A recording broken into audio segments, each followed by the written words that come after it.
Hi, I'm Elizabeth and today I'm here with another weekly reading video. This has been a good reading week for me. I have been reading every single day, which is my, well, I was going to say my goal, but it's more like what I want, what I prefer. I haven't been reading as much every day, but at least something every single day. And that's progress from last week when I hardly had time to read at all. So last week I had 4 books on my currently reading pile, and out of those I have not got any further in this, and I'm not going to for the next 3 weeks because I'm going away on holiday and I'm not bringing that book, so I'm gonna count that as paused reading for now and get back to it when I'm home from holiday. I've also read about 100 pages in Proust and the Squid by Maryanne, and I am really loving this, but I'm going to talk more about this when I've actually finished it. I also did start, as I predicted I would, Planetfall by Newman. I'm about 50 pages into it and I'm loving it so far. So my plan when I'm finished filming this video is to sit down and get a bit further in this. This is probably going to be one of the books I bring with me on holiday, because I don't think I'm going to get far enough for this to be left at home. And I have also started another book that I didn't show you last week. I read the first essay in Against Interpretation and Other Essays by Sontag, and well, the first essay in the collection is Against Interpretation, and I really like that, and I am gonna continue on with this collection throughout the summer, I think. I'm probably gonna bring this with me as well. And that leaves the 2 books from last week's video that I have actually finished. First of which is Transit by Rachel Cusk, and the other is Holy Sister by Mark Lawrence. And these 2 books are very, very different books, but I enjoyed both of them. Probably prefer this if I have to choose between them, but yeah, I like both.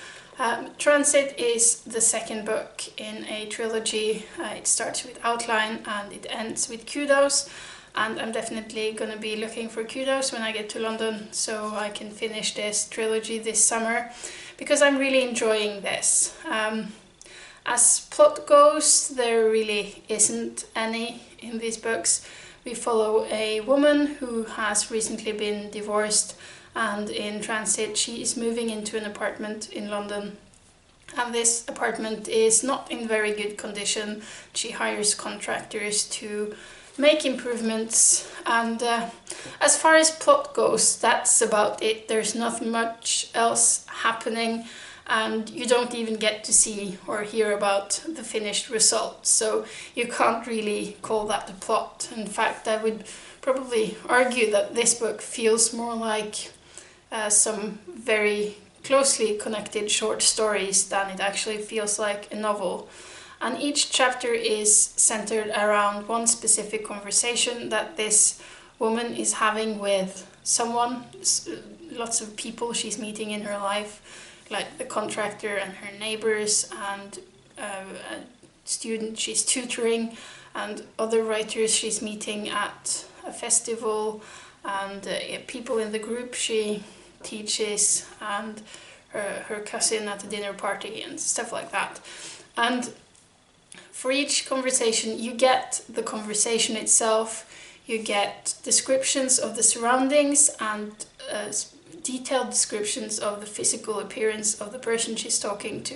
It feels like a monologue at times because you hear them talking a lot, and they talk about their lives, they analyze their lives, and she herself is not all that present in most of these conversations. There are a few exceptions, but mostly I think her part in the conversation is inferred, and it's hinted at various times in this book that she is very good at posing questions and making people talk, and she seems to be a very good listener. As I said, I really enjoyed this book, but I can understand the people who say they don't, just because there is nothing happening, and it's also a fairly detached book. There's not much emotion, there's not much judgment, there's just these conversations and what you learn about characters from them. But I quite liked it. I not just quite liked it, I really liked it, because having these people analyze their lives made me think about my own life, and I like books that makes me think about things. And I also like that there's sort of a discrepancy between the other people and what you learn about them and what you learn about the actual main character of the book, because she is fairly withdrawn and you get detailed descriptions of everybody else, but you never hear her described, and she only rarely talks about her own life. But you do learn a lot about her anyways, because you see who she is talking to and in what situations she's meeting them, and those details are also kind of telling about her life and her situation. So yeah, I am gonna look for Kudos in London, and hopefully I'll finish this trilogy in the summer, because I really like this. And then the other book I finished this week was Holy Sister by Mark Lawrence, which was the third and final book in the Book of the Ancestor trilogy. And that could hardly have been more different from Transit, because that's a plot-driven, fast-paced, action-packed fantasy series. And that's something that works fairly well for me when I listen to audiobooks. I need that drive to keep motivated to listen to an audiobook and to be able to keep attention. I've discovered that fast-paced, plot-driven books or non-fiction books is the two things that works best for me in audio form. So I enjoyed this series. I think it was very entertaining and it kept my interest throughout. We meet Nonna Gray, and when we meet her, she is 8 years old.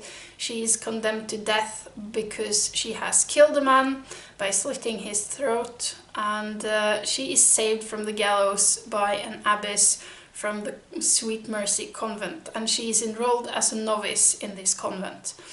And in this world, a convent is not precisely what we are used to in our world.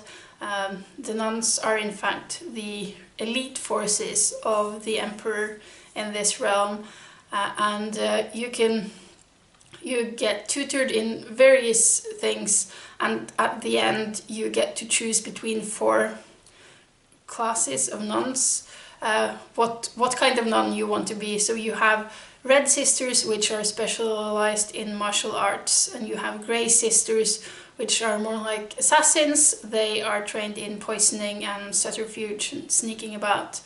And then you have Mystic Sisters, which are also called Holy Witches because they have magic and are powerful in that way.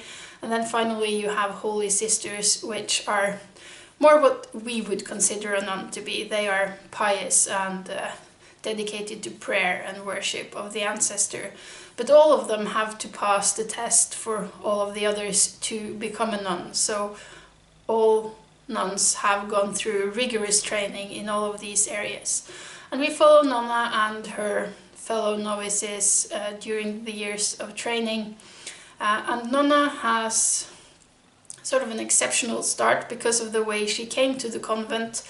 She has gained some very powerful enemies despite being a peasant girl herself, because the man she is condemned to death for killing is in fact the son of one of the most powerful lords of the realm, and he wants her dead.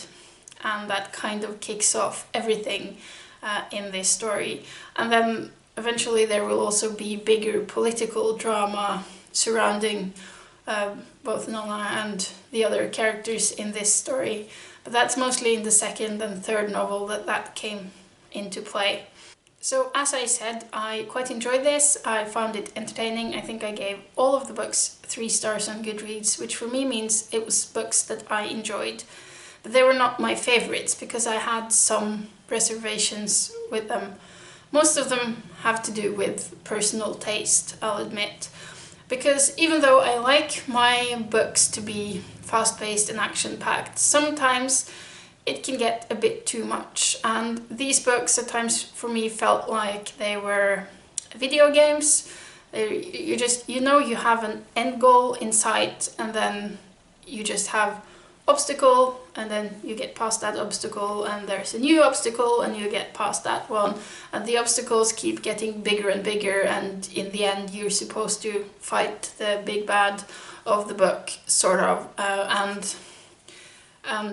I mean, that works, it's entertaining, but when you read 3 books back to back, it can get a bit much at times. And I thought the first book was fast-paced, but I mean, the second and third was just, it kept increasing the intensity all along, and I mean, yeah, it was a bit much at times. And I was drawn to this series because I heard it described as dark fantasy, and I very much prefer my fantasy to be pitch black. I don't necessarily think this was all that dark. It was brutal and violent and at times even gory, but to me that's not enough for it to be classified as dark. For me that also entails more of like a mood in the book, more pessimism, more misanthropy. I think for a book to be dark, it needs to be bleaker, and there needs to be less hope. The characters in this series sort of have plans for the future, and they have hope, and they have ideas that they will get there in the end. They have an end goal that they think is achievable, even if it looks dark at times. And for me that just meant it wasn't dark enough for my personal taste. And the other thing that has to do with personal taste is that I really prefer my fantasy characters to be grown-ups. That was something I sort of realized while reading this, that I'm done with the classroom setting. Well, maybe I'm not done with, but I really prefer my characters to be done with classes and be experts in their fields, or be non-experts, but at least have a reason for being where they are. I have problems with some of the overpowered feeling of some of these characters, and the things that Nonna Grey is able to do when she is 8 years old is ridiculous, even if she does have a bit of magic. And then these books are not told strictly chronological, and I mean, I like books that aren't chronological in time, but I didn't think it was done all that well all the time, particularly in the first book when Nonna is walking from sort of the gallows and to the convent. She is thinking back to previous things that's happened in her life, and at that time I didn't feel it was natural for her to be thinking about these things. It felt like she was thinking about these things because I, as a reader, needed to know them. So that felt a bit awkward to me, but that was just the first like quarter or something of the first book, maybe not even that much. And then there's also another temporal thing going on in the first book that I didn't quite gel with. I mean, it does work out in the end, it makes sense. I was just not a big fan of it in the first book, but I think that grew better in the second and third novel. I was kind of on board with that for those 2 final books.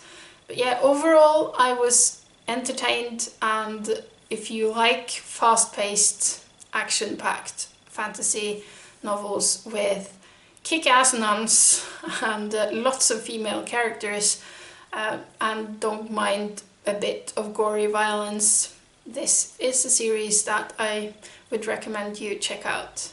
So that was basically all my reading this week.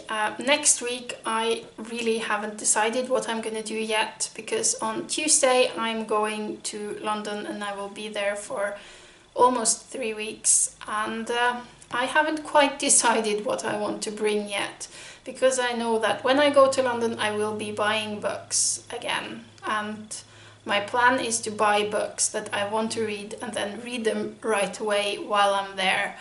But I need to bring something, because I need to have something to read on my journey there, and on my first evening I'm not gonna have bought anything else.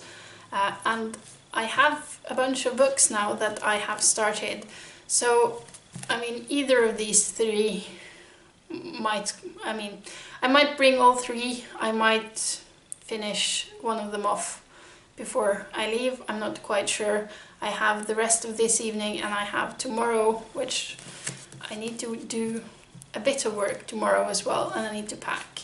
So we'll see how I get along, but these three are options to bring along. I might bring along something else, but I don't know yet. And then, apart from that, I will read whatever I'm buying on my journey. So hopefully I'll be filming some videos while I'm in London as well. I don't think I'm gonna vlog because I'm not that comfortable with carrying the camera around with me, but we'll see about that. But I'm certainly gonna film a reading week video next week as well and see what I have managed to read during a week on holiday. And I hope you've all had a good reading week as well, and that you have time for books in the coming week. And until next time.